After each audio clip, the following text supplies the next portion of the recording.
You two are a fine pair of little donkeys. I'll be able to sell you for a good price at the market. And now you understand who the coachman was.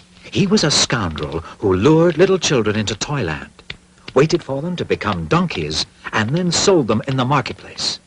Thus, the donkey Lucignolo was sold to a farmer to turn his water wheel. And the donkey Pinocchio was sold to the director of a circus, who wanted to make him jump and dance with the other animals of the troupe.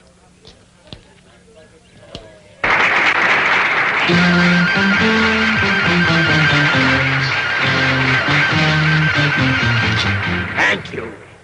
And now our trained donkey Pinocchio is going to jump through the circle.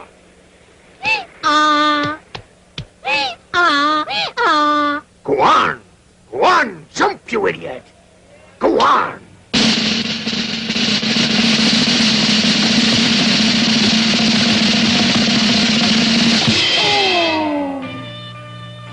So much for Pinocchio's circus career.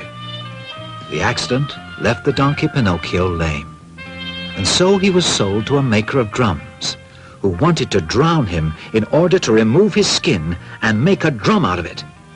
But after Pinocchio was thrown into the water, the blue fairy, who always protected him, turned him back into a puppet.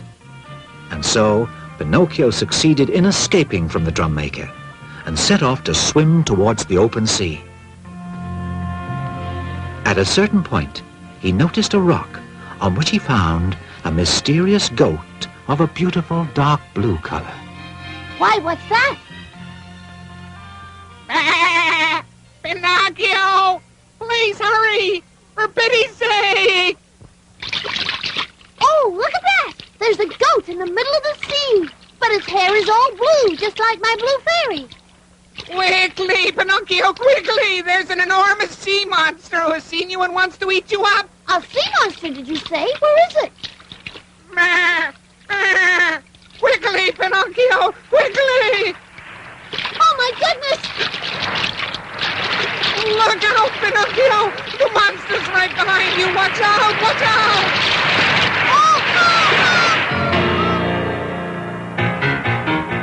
Oh, my goodness! How dark it is inside here! I must really be inside the belly of that terrible sea monster! Help! Help! Isn't there anyone who can come and rescue me? Who do you think can rescue you, you silly fellow? Who said that? I said it. A poor tuna fish who was swallowed by the sea monster, the same as you. And what kind of fish are you? I'm not any kind of a fish. I'm really a puppet. But tell me, what can we do to save ourselves? What do you expect us to do then? Unfortunately, there's nothing we can do except wait patiently until the sea monster has eaten us and completely digested us. But I don't want to wait until I'm digested. Well, I don't want to either.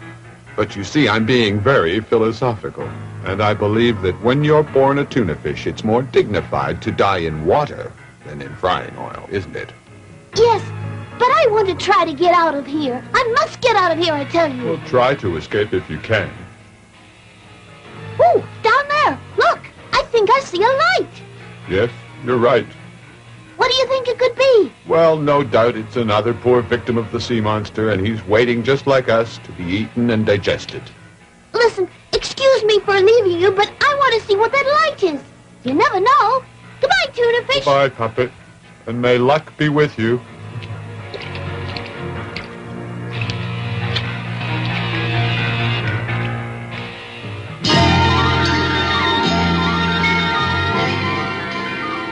So while the sea monster continued its journey through the depths of the sea, Pinocchio was wandering inside its enormous stomach. And finally, after a long while, he reached the place from which the light was coming. You will never guess whom he saw there.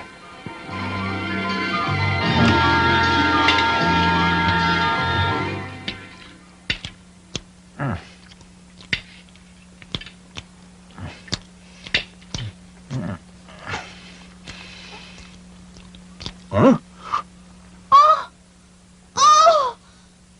Pinocchio! Oh, Papa dear! Oh! Oh, Papa! Oh, at last, Papa, I found you again.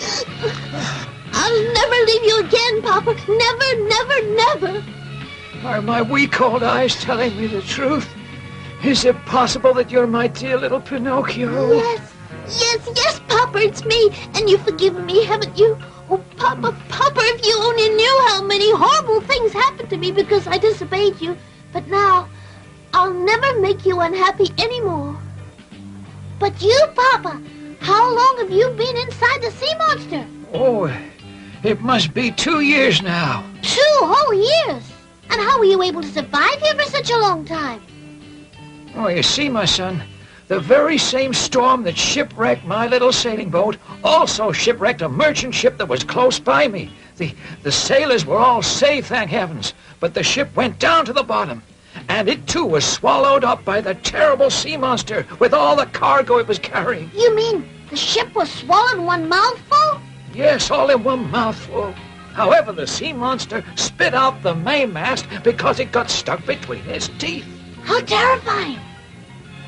But fortunately, inside the merchant ship was all you could ask for. Cases of biscuits, bottles of wine, all sorts of cheeses, and so many other things, including candles and boxes of matches.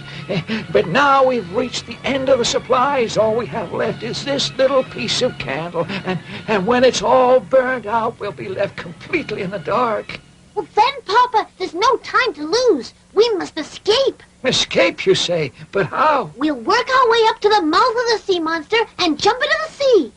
Oh, Pinocchio, that's all right for you because you're made of wood, but I don't know how to swim and I'll sink right to the bottom. Don't worry, Papa. You can get up on my shoulders and I'll carry you to safety.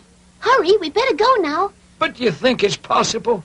We'll never make it. In that case, Papa, we'll at least have the consolation of dying together. Be brave, Papa. The sea monster will be sleeping for a few hours yet, but we haven't any time to waste.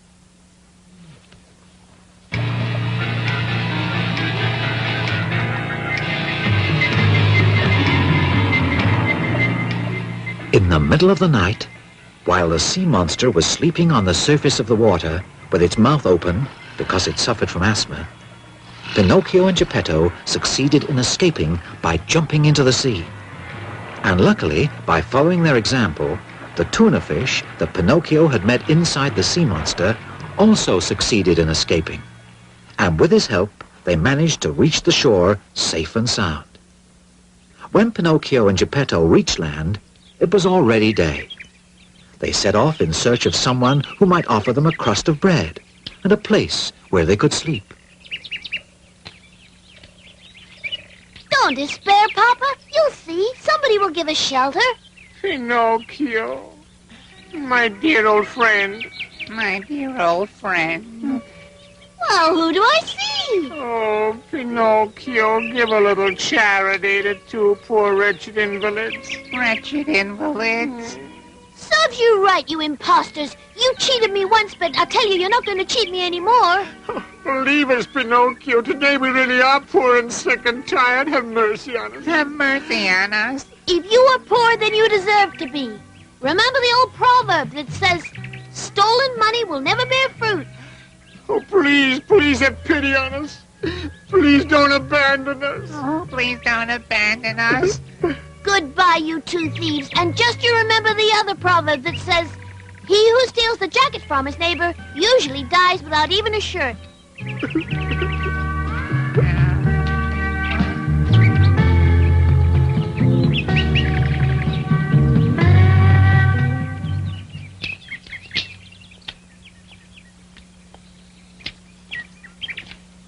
Papa, look, a little cottage.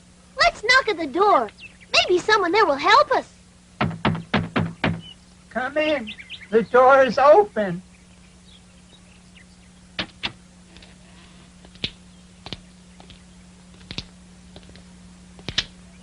But there's no one here. But I'm positive I heard a voice. Hello there? Isn't anyone here? I'm up here, Pinocchio. Oh, it's my friend, the talking cricket. Oh, well, now you call me a friend, the talking cricket, do you? Have you already forgotten when you chased me out of your house and threw the hammer at my head? Yes, you're right, Cricket. Now you can chase me out and throw a hammer at my head. But please take pity on my poor papa. I will take pity on your poor father and also on his son. But I wanted to remind you of your cruel behavior and let it serve as a lesson and teach you that whenever you're able, you must be courteous and considerate of others. If you expect to receive the same courtesy and consideration, especially in your hours of great need. Oh, yes, you're so right, little Cricket. And I'll keep that lesson in mind forever. Thanks to the little talking cricket, who was the owner of the little cottage, Pinocchio was able to settle down well and prepare a bed for his tired old father. Later, Pinocchio, in order to get Geppetto a glass of milk, thought of going to visit a farmer. Well, now, how much do you want? Just one glassful. Well, a whole glassful of milk costs a penny. Give me the penny and I'll give you the milk. Oh, but I haven't any money at all. Well, my fine little friend, if that's the case and you have no money, you have no milk either. Oh, dear. Now, wait a second. Let's see if we can work this out. Do you feel like turning the water wheel? I don't know. What is it? There it is.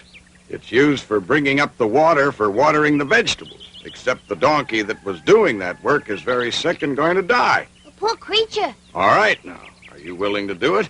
Well, I can try. You've got nothing to lose, and if you succeed in bringing up 100 buckets of water, I'll give you a glassful of milk to reward you. 100? Pinocchio, full of goodwill, set himself to turn the water wheel with all his might, and finally managed to bring up the 100 buckets of water. But naturally, to Pinocchio, they seemed 1,000.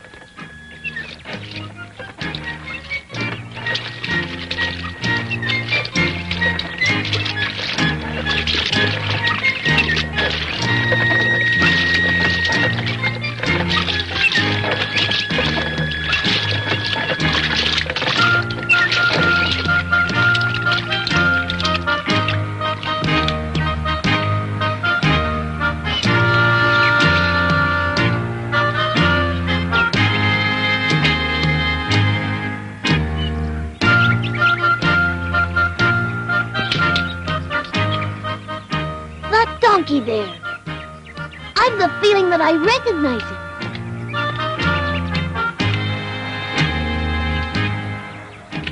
Why, yes. I know I've seen that face somewhere. Tell me, who are you? I'm Lucignolo. Lucignolo? My poor old friend. Tell me, how do you feel? Answer me. He's dead now. He can't answer you. Forgive me, but you can talk to donkeys? Of course. He was a friend of mine. Oh, he was a friend of yours. Yes, he was a schoolmate of mine. What? That's the funniest thing I've heard. So you had donkeys for schoolmates, did you? Well, I can just guess what a clever student you were. All right, now, take the milk. You earned it, yes, indeed. You're a strange little boy, very strange, but you're a good boy nevertheless. For many months, Pinocchio continued to get up every morning at dawn to go turn the water wheel and earn that glass of milk which did so much good for his old father's health. Then he learned to make beautiful baskets of reeds, which he sold. And with the money he earned, he bought all the things he and his poor father needed. As time passed, he built a rolling chair to take Geppetto out for walks on sunny days. In fact, Pinocchio became a really model son.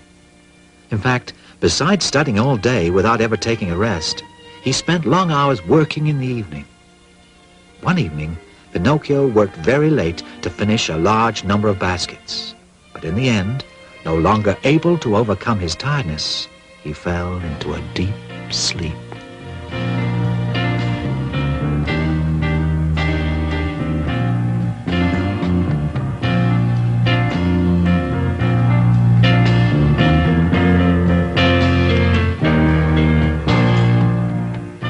My dear Pinocchio, my good Pinocchio, well done. To reward you for your kind heart, I forgive you for all the unkind things you've done in the past. Children who work hard and help their tired, aging parents in their illnesses and in their unhappiness always deserve great praise and great affection. Continue to be kind and make other people happy, and you'll be happy too. Farewell, my dear Pinocchio.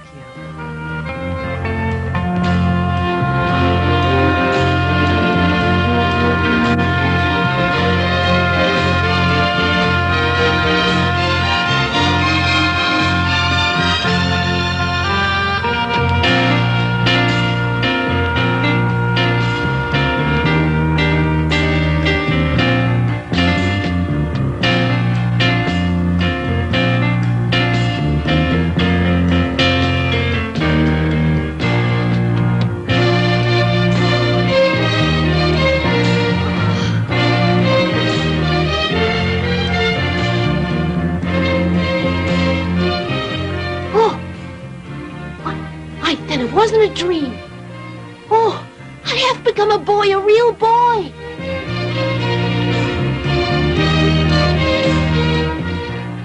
I'm a real boy, it's true. Oh, little fairy, thank you. Papa! Papa!